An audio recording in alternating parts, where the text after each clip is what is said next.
ha quedado demostrado ya con la conformación de la lista de que quienes tienen el poder de decisión en la provincia, tanto en el oficialismo como en el caso de la oposición,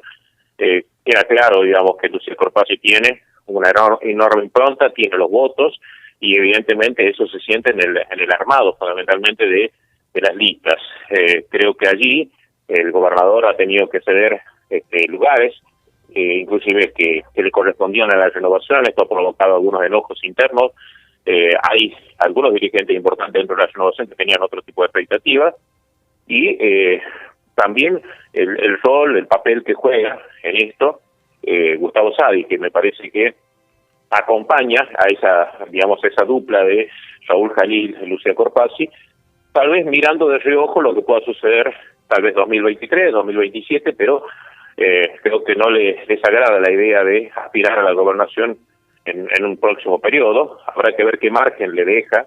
la pandemia al actual gobernador Raúl Jalil para ver si podrá afrontar un nuevo desafío.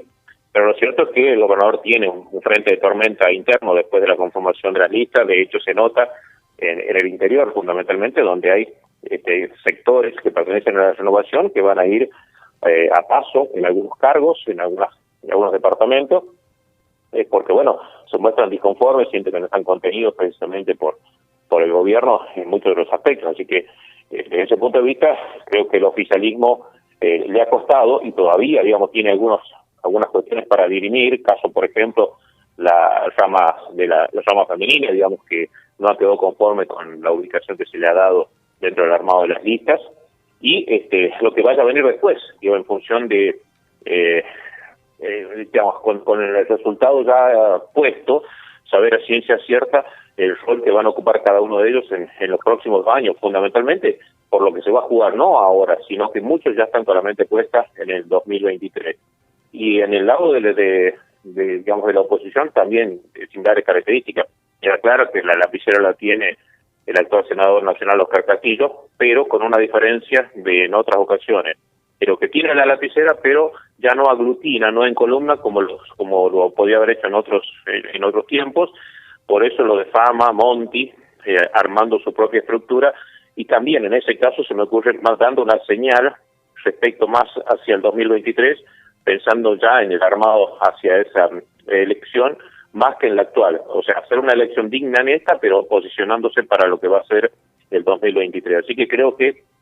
en una provincia en la que habitualmente los líderes políticos han quedado marcados durante los últimos 20, 25 años en la provincia, se reafirma en cada una de las elecciones. Aquí creo que quedó, como decía recién, palmariamente demostrado Lucía Corpazzi, Raúl Jalil, y del otro lado Oscar Castillo, con el alejamiento ya de Brizuela del Moral, que le ha cedido absolutamente todo el poder a Oscar Castillo. Bien. Jorge, respecto a estas definiciones que usted nos planteaba, la pregunta tiene que ver, con, según su consideración personal, respecto al manejo de la pandemia, respecto a las decisiones que se han tomado en este marco epidemiológico, ¿qué puede ofrecerle el oficialismo a la sociedad y cómo puede involucrarse en este ofrecimiento contrapuesto a la oposición? La verdad que me genera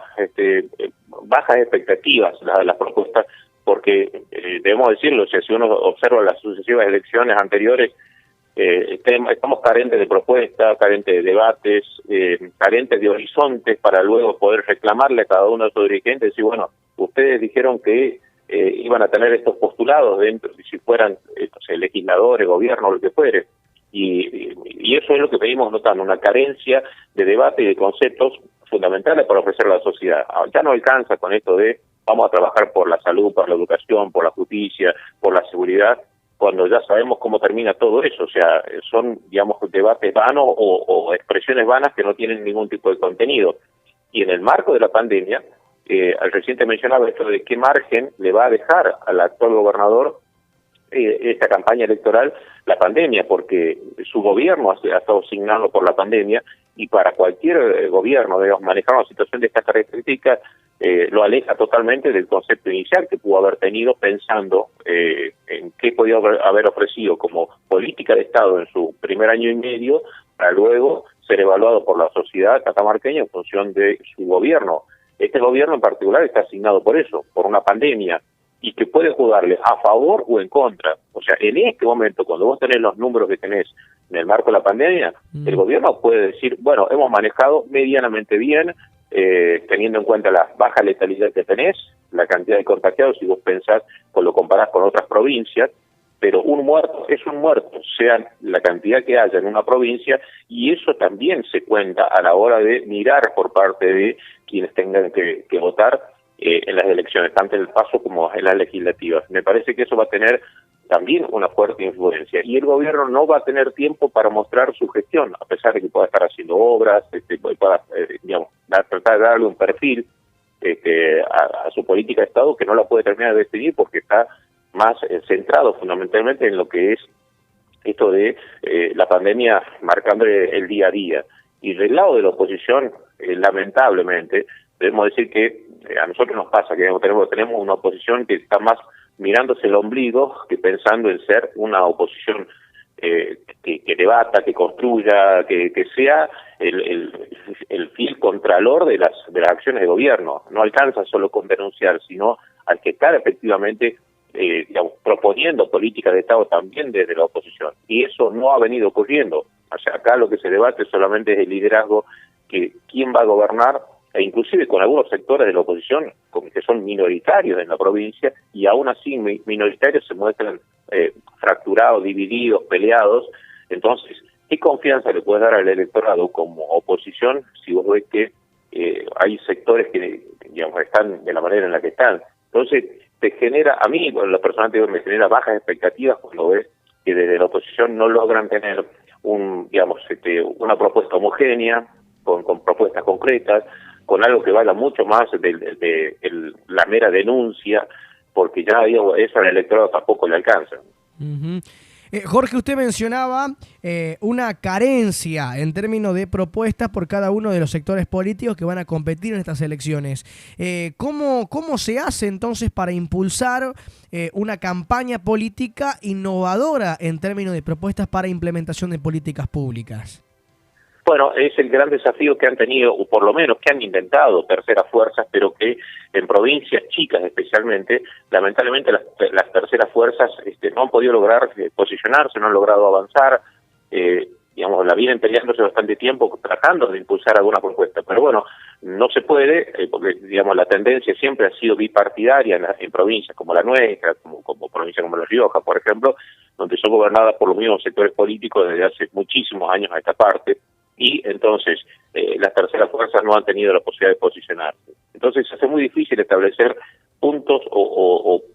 parámetros de debate que sean concretos. Fíjate vos que nosotros venimos de 20 y pico de años de un proceso minero en la provincia, se ha terminado el proceso de la lumbrera y todavía no terminamos de definir, solo lo decimos desde el punto de vista meramente declarativo, si vamos a hacer una provincia minera, si va a ser una política de Estado de la minería, y si todavía, pasados los años que ha pasado de la explotación de la lumbrera, todavía no se pudo obtener una licencia social de las comunidades donde están emplazados los emprendimientos. Eso tiene que ver con la responsabilidad de oficialismo y oposición de no definir una política de Estado clara. Es decir, desde el punto de vista productivo, ¿qué vamos a hacer? ¿Una provincia agroganadera? ¿Vamos a desarrollarnos desde qué punto de vista? ¿O vamos a hacer meramente una provincia que paga sueldos a empleados públicos con un 80% de dependencia del Estado y nada más que eso? O sea, un Estado que se transforma en mero pagador de sueldos sin desarrollar el sector privado. Sí, lo que pasa es que volvemos al punto inicial, o por lo menos lo que te mencionaba recién, esto de, si vos tenés una sociedad que es altamente dependiente del Estado, es muy difícil que buena parte de esa sociedad dependiente del Estado, dependiente de un subsidio, dependiente de un sueldo, se anime a votar en contra de quien lo sostiene mensualmente. ¿Entendés? Lamentablemente, debemos decirlo, hay muchos catamarqueños que no le importa quién gobierna y qué propuestas tiene, no, lo que le interesa es llegar al 5 de cada mes y que le digan cuándo se inicia el cronograma de pago de sueldos. Y entonces, si vos tenés una altísima parte de la sociedad productiva en la provincia dependiente de los sueldos del Estado, entonces, obviamente, el que gobierna siempre va a tener la enorme ventaja de manejar